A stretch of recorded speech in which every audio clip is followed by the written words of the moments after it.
नमस्कार मंडळी. नुकतंच आम्ही आमच्या गावी गेलो होतो, तेव्हा म्हटलं कौल चिकनचा बेत करू. तर आज आपण कौल चिकन कसं बनवायचं बघूया. चांगलं बोनलेस चिकन छोटे छोटे मीडियम साईजचे काप करून आपण घेतलेले आहे. त्यामध्ये आलं लसणाची पेस्ट, लाल तिखट मसाला, हळद, बार्बेक्यू मसाला, चिकन 65चा मसाला ऑप्शनल आहे, पण आमच्याकडे होता म्हणून टाकला. आणि त्यामध्ये दही घालायला विसरू नका, ज्याच्याने तो एक चांगला टेंडरनेस येईल चिकनला. आणि हे सगळं मिश्रण आहे ते एकजीव व्यवस्थित करून ठेवायचं आहे. मॅरिनेशनसाठी आपल्याला ठेवायचं आहे. त्यामध्ये आपल्याला गरम मसाला आणि लाल तिखट पावडर पण टाकायची आहे बरं का.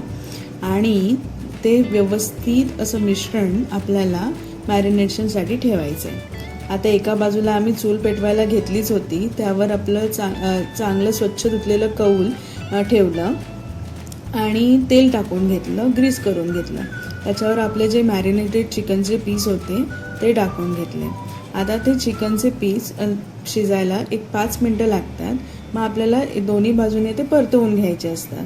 वास तो खूपच छान येतो आणि टेस्टी तर इतके लागतात की तुम्ही रेग्युलर चिकन 65 वगैरे विसरूनच जाल.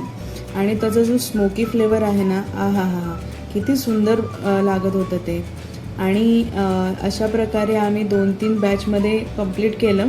आणि हे आहे आपलं कौलवरचं चिकन. तुम्ही पण नक्की घरी ट्राय करा. आणि व्हिडिओ आवडला असेल तर नक्की लाईक, शेअर आणि सबस्क्राईब करा. Till then, bye bye.